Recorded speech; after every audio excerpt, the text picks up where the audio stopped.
Today we're going to talk about what it looks like to rebrand your church. Are you ready? Because it's time. You're listening to the Church Digital Sidekick Podcast, part of the TCD Podcast Network. Hello, heroes. My name is Tom Pounder, and this is the Church Digital Sidekick Podcast. This is the podcast where I bring on ministry leaders, and we talk about how you can do ministry more effectively in this very digital and online world. And today I'm excited to bring back my friend Stan Rodda. It's been way too long since I had Stan on the podcast, and I brought him back because he just rebranded his church. He moved to Kansas City about a year and a half ago, and they did some amazing things, but they just went through a rebrand. And we're going to look at what it took for him to do that. What's the process? How did he get people on board? What does it look like? And how can we be encouraged if we're thinking about rebranding our church or our ministry? And we're going to just look at his steps that he took and how it can encourage us today. So I'm really excited to have him on the podcast. But before he gets on and we do the interview, I want to talk about theChurch.digital. At theChurch.digital, we have a great site full of podcasts, blogs, resources, coaching, and cohorts that are designed to help you in your online ministry, whether it's just online ministry or whether it's metaverse ministry or phygital, where you have a combination of in-person and digital ministry. What does it look like for you to do that successfully? At theChurch.digital, we can help, and we'd love for you to check it out. So go to theChurch.digital today and be encouraged in what you're doing with online ministry. All right, so now, without any further ado, let's get an interview with Stan Rodda. All right, with me right now is my friend, Stan Rodda, the friend who just abandoned me. I mean, he left me for Kansas City over a year ago, and now he doesn't like to talk to me anymore. That's not true, Tom. That's not true. I still love talking to you. You text me TikToks. That's all you do now. That's all you care about me. Well, listen, if you want to talk about that, we can talk about the stuff you send me on Instagram. And okay, you can't say that kind of stuff. Oh, okay. This is my podcast, not your podcast. Stan, I'm pumped to have you back on the podcast. It's way too long. Yeah, thanks for having me. Yeah, things are going really well over here in Kansas City, man. I'm glad we could finally just get back together on this thing. It's great. Yes, it's awesome. And I threw you a curveball today to telling you that since the last time you were on my podcast, we do video and audio now. This is no longer just an audio podcast. This is both. It's legit now. We're going big time here. We're going big time. It's just gonna, yeah, I wish it was big time. All right, so Stan, for anybody who does not know who you are and have not listened to my podcast for a number of years, you are one of the most frequent guests until the past year and a half when you abandoned me. But you were one of my most frequent guests. Just tell people who you are and what you do. So I am a lead pastor at Lee's Summit Community Church in Lee's Summit, Missouri. The abandonment that Tom keeps referencing is a year and a half ago. I left my church in Virginia, my role in Virginia, where I was on staff with Tom for not 8, 9, 10 years, something like that. Over 10 years. Over 10 years. And we were on staff together a long time. And now I'm currently leading a church in Kansas City, Missouri. Yeah. And I got to come out and visit you sometime. Yeah, man, come on out. I'll treat you to the best barbecue in the country. Oh, yeah. See, I do like barbecue. The best is here. I bet you some people would debate you on that, maybe even fight you on that. Yeah, they could, but they'd be wrong. That's okay. Okay, so you came in and now you're the lead pastor. Yep. And so how has that been going from when you were a campus pastor? So you were the lead pastor of this campus, but now you're the lead pastor here. Were there a lot of changes or a lot of different things that you had to get used to now that, again, you're the lead? Yeah, I mean, for sure.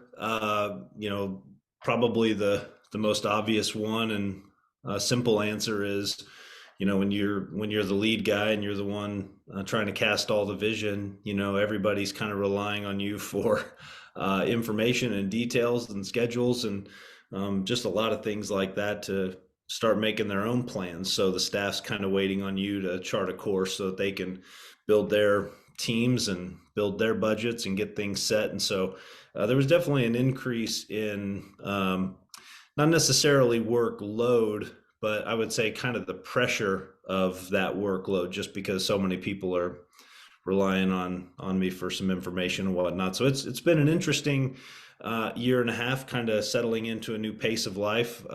Kansas City also is very different from Northern Virginia, so one of the biggest transitions was trying to slow down a little bit in terms of just pace of life. So that's been an interesting transition as well. Yeah, so there's been some things like that for sure, that are definitely different here than they were back in Virginia. Yeah, that's awesome. That's cool. Well, I no doubt, again, you walked into a really good environment and a good situation with at your current church. But changes, obviously, whenever you enter a new role, changes happen, and so you had to deal with a variety of different, working through different changes at your church. But one thing I want to focus on in this podcast is to focus on the fact that you just changed your logo at your church, but also updated some banners and did some different things like that. What brought about that change? Like, why did you all decide to do that? Yeah, I mean that's probably about a 9 month long answer. When I got on board, my goal was to make no changes for the first year. I think that's one of those kind of standard ministry things. You're like, yeah, go in and learn for a year and get settled before you do anything. And we started to do a lot with our vision. One of the things I looked for was a church that was already roughly on track with what I thought I was supposed to be doing. And once I found that place, I just wanted to be with people, no matter where it was. I wanted to be with people who were trying to go the same way I was. So what ended up happening, as myself and what we call our lead team, the three or four of us kind of senior level staff, if you will, we've been really developing the vision frame, developing core value language, working hard at mission and vision and funnels and assimilation and all the organizational stuff, and really trying to get us to a place where we have some clarity surrounding our vision and what we believe would have us to do. And I really didn't have in mind to do anything with the logo or branding or any of the stuff. I didn't like the logo that we had when I got here. I thought it was kind of cheesy looking, but I didn't really want to do anything with it, primarily because there were a lot more important things to focus on. But then as we developed the vision, we started to ask some of our creative folks to help us with telling some of the stories about the vision that was developing. We started to ask them to help us put some things together visually to try to tell the story of kind of what was happening and what was going on. And really what happened was one conversation led to another, and a very creative group of people that I'm working with, very talented here at our church, they basically came to a meeting and said, it really feels like it's time to rebrand. Like, we need to tell the story of what's going on and it needs to look different. Mhm. And I said, okay, all right. And that led to, should we change the church name? Should we do this? I'm like, okay, like, I don't want to be fired just yet. Let's not change the church name. But let's talk branding, and let's just talk about what that means. And so really, it was not something I necessarily set out to do. I really set out to chart the course for the vision and the mission, and to get us chasing that. And then just kind of out from that flowed this story of like, hey, we need to find a way visually to tell people what God's doing here. And that led to this whole conversation of, let's change the logo, let's update the colors, let's paint the lobby, let's get new signs, and all of a sudden we were kind of off and rolling on this 6 to 9 month journey of just updating things to tell the story. Dude, that's awesome.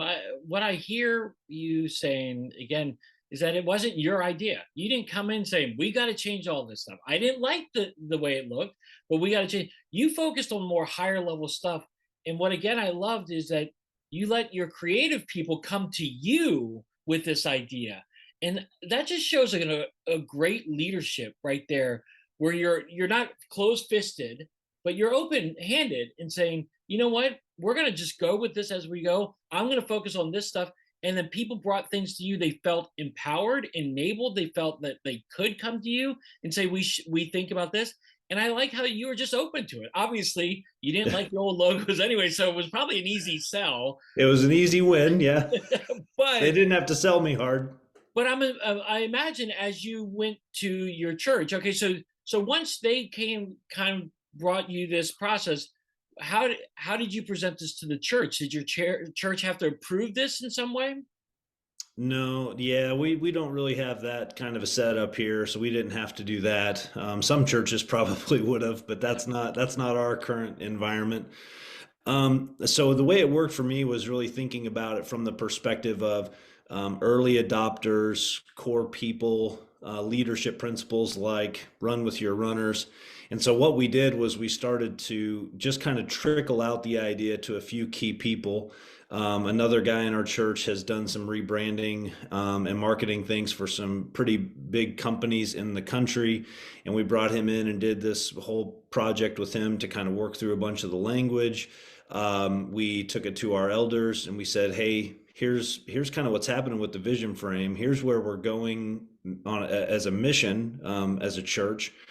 And here's kind of what we're thinking about in terms of just what kind of visual do we want to share with the community that says who we are and what we're about. And our current look to the community does not convey the image of what God is doing with us now. So what we ended up doing was we just basically shared it with some small groups that way. We had our staff on board, elders, and a few core people, and then I had kind of strategically designed an on mission series where we walked through basically our strategic plan and core values. We just finished here recently over the last week or so, and as a part of that series, on our third out of fourth Sunday, we did a series on mission.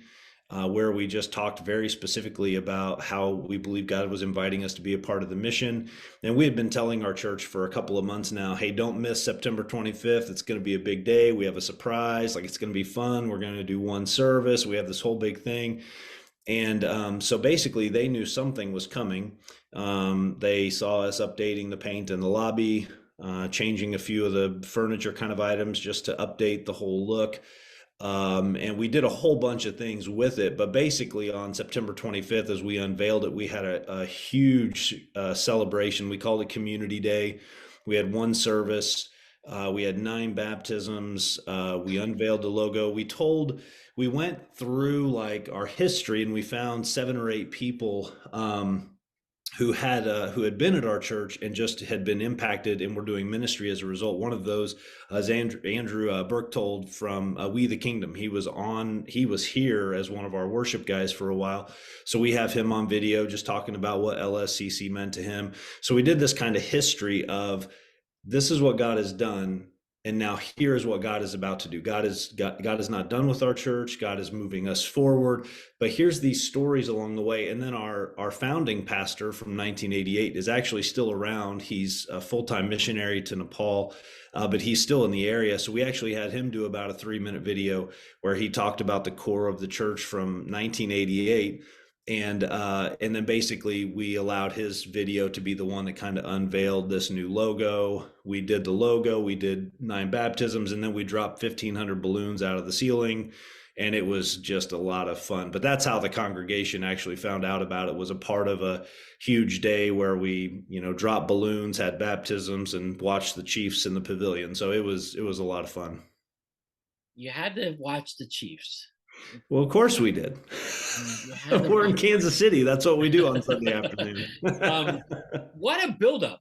What a strategic way to unveil all this stuff in a celebration. You celebrated the whole thing, but you were building up to it. Thanks, yeah. Stan, you're a better leader than I thought you were.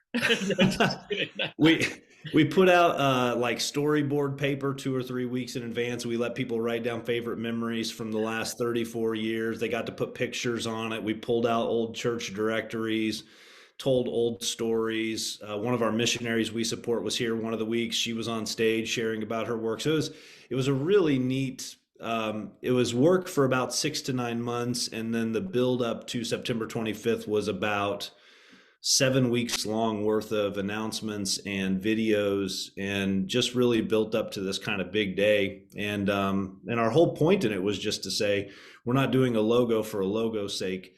We're doing a logo because when people in the community ask you, hey, what is that? What's that about? You can tell them the story of our church, what God is doing here. And so it was meant to be much deeper than just, well, we're bored with a logo, so we're Yeah. redoing it. It was more than that.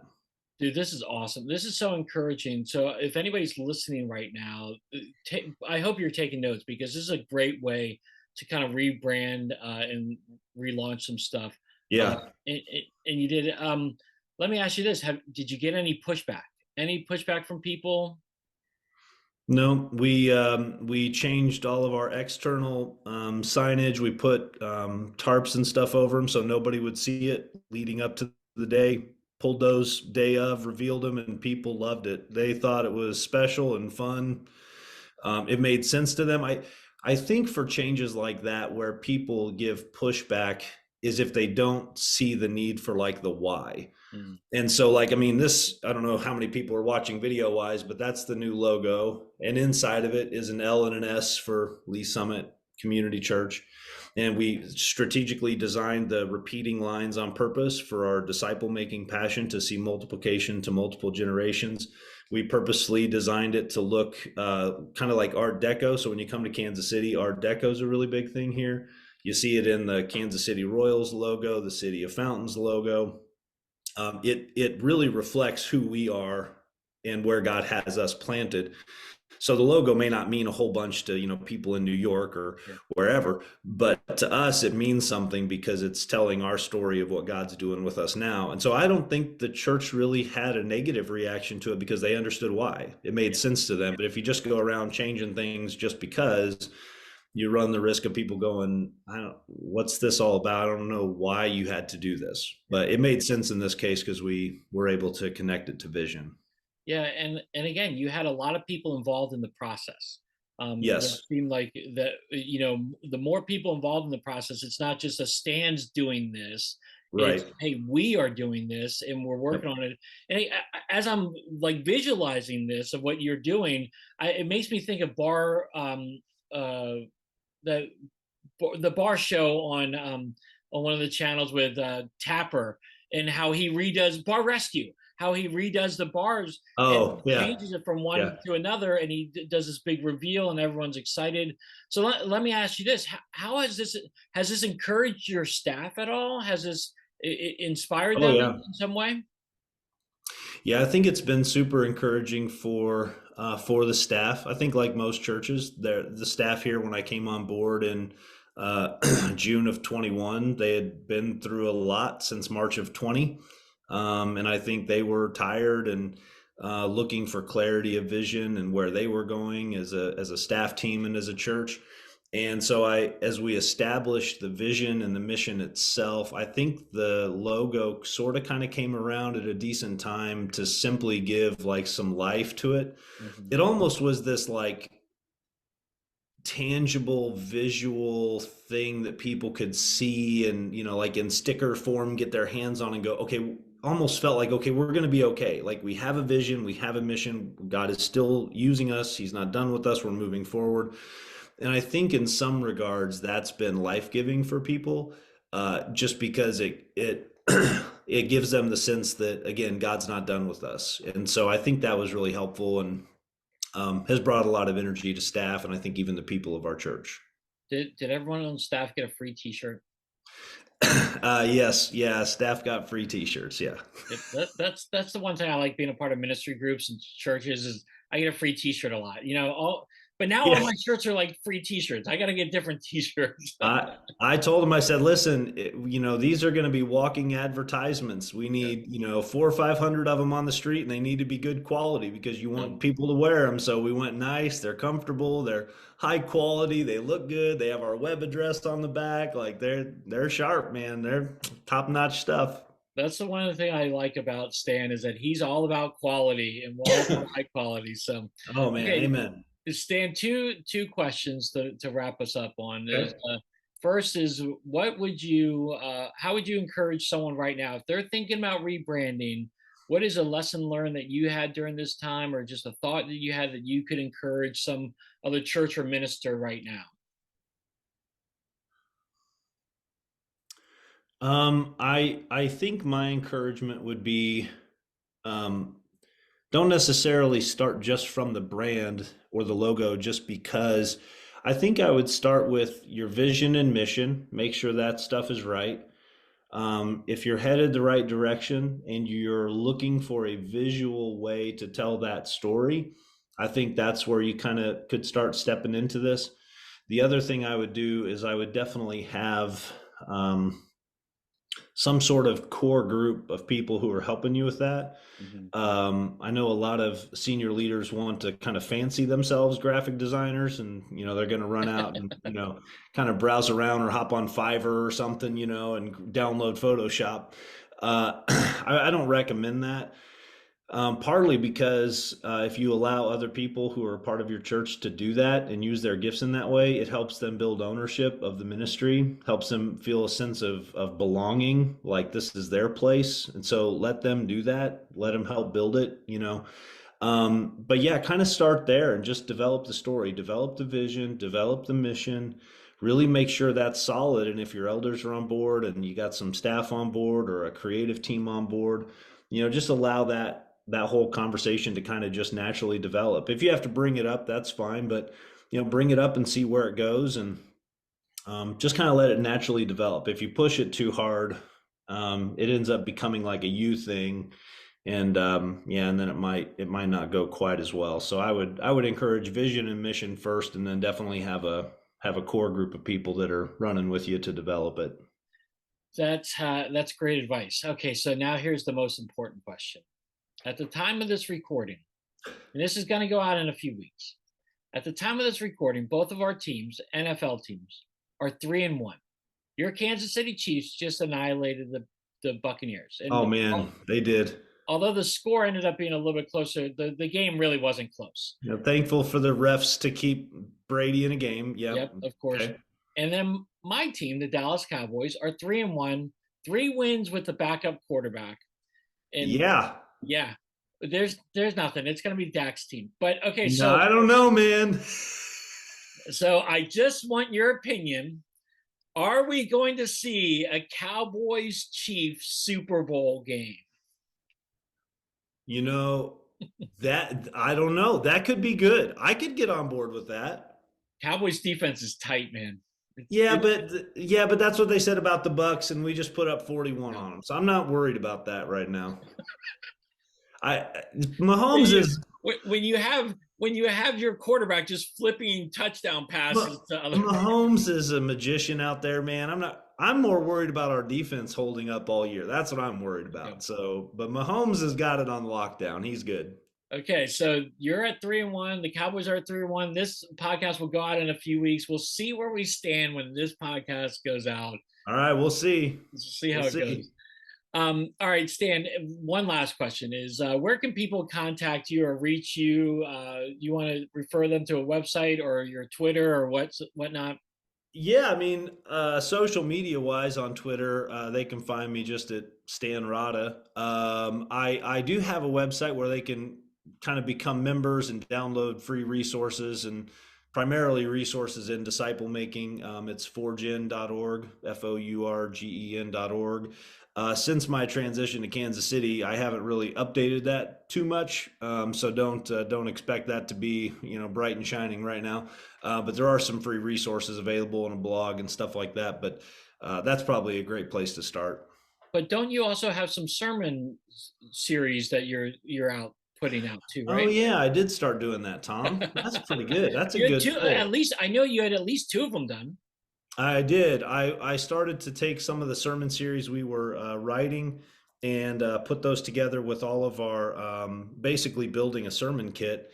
And so I have sermon kits available on forgen.org where you can download manuscripts, outlines, bumper videos, screen graphics. Some of them even come with social media graphics. So yeah, if you're especially a teaching pastor, preaching guy and you're, looking for a little bit of a break on some sermon prep and you just want kind of a strong series to plug in for 4 weeks or 6 weeks or whatever, you can go to forgen.org/sermon kits and you can browse a few of the sermon series that I've put online so far. And I plan to do more of those in the future as well. But Yeah, and I don't say this lightly. I know I joke around with Stan a lot, but Stan is a very gifted preacher, and so when I heard that he was doing sermon kits, taking some of his old manuscripts and doing, uh, again, I've been in student ministry for many years, and I love getting other people's curriculum and tailoring it to me. And so, if nothing else, this sermon kit can help you, yeah. give you some really good ideas from a really gifted preacher. So I would strongly encourage you to go to 4gen. I'll have all those links in the show notes. No problem on that at all. Well, thanks for that, Tom. Yeah, the sermon kits are definitely designed. Take what you want, use what you can, get rid of what you don't want. If it helps save a little bit of time so you can focus on something more important in a specific ministry season, go for it. That's what they're there for. So they're definitely very good. So, well, Stan, as always, it's great having you on, and we will not wait another year and a half to get this done again. yeah, make it happen sooner than that. I will. I had to track you down really hard for this one. So, okay, see you, Stan. All right, see you, Tom. All right, heroes. Well, what did you think of the interview? What encouraged you? What challenged you? What are you still thinking about in regards to rebranding your church or your ministry? Definitely hit us up. At TA Pounder is my Twitter handle. At Stan Rodda is his. Or you can put it in the comment section below. I would love for you to do that as well. But we would love to carry on this conversation with you. Stan's a great resource. He's been through a lot. He's served in a variety of different positions, but as lead pastor, he's really brought them through this transition of rebranding, and I think it's a real great way for him to do that. There's a lot of wrong ways you can rebrand, but he's not ruffling any feathers, and he's got everyone on board, and it became this huge celebration, and it's just a huge encouragement. So if you would love to get a hold of him, definitely, again, check out his information. Go to 4gen and get all those different resources he's got there, but also connect with him. He's a great resource to have, and we'd love to carry on this conversation about rebranding online as well. So hit us up on Twitter. We'd love for you to do that. All right, heroes. Well, thanks so much for being with me today. As always, if you enjoyed the podcast, go to thechurch.digital. It's there, and I've got some other blogs, and there's lots of other blogs there from other people too. But you can subscribe to this on YouTube, Spotify, iTunes. I would love for you to do that today as well. All right, heroes. Well, I hope you have a great rest of your day, a great rest of your week, and until next time, have a great one.